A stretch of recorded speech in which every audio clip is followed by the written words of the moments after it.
আসসালামু আলাইকুম রহমতুল্লাহ। আসলে আল্লাহ তাআলা কোরআন সূরা মাঈদার মধ্যে বলতেছেন, ওমান আহইয়াহা ফাকাআন্নামা আহইয়ান নাসা জামিআ।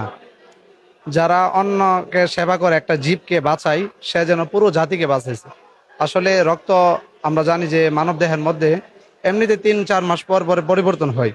তো রক্ত দেওয়ার দ্বারা আমাদের কি উপকারিতা হয়?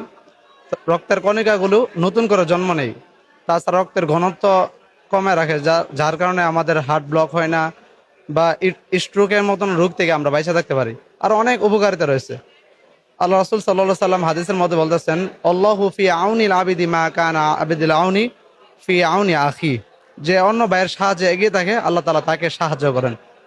তো এতে করে আমরা কোরআন ও হাদিস দ্বারা বুঝতে পারলাম যে অন্যের উপকার করা আসলেই অনেক মহৎ একটা কাজ। বিশ্ব মনুষ্যেরও এই মতে অনেক বাণী আছে, উক্তি আছে। যেমন ভিক্টর হুগা বলেন যে মানবতা হচ্ছে একটি প্রেম, আর যার ভিতরে প্রেম নাই, সে, তার ভিতরে আসলে মানবতা নাই। তো আমরা সবসময় এই কাজের সাথে নিয়োজিত আছে। আলহামদুলিল্লাহ, সবার কাছে দোয়া চাইতেছি যে সবসময় যেন মৃত্যুর আগ পর্যন্ত এই সেবার মধ্যে নিয়োজিত রাখতে পারি। আসসালামু আলাইকুম।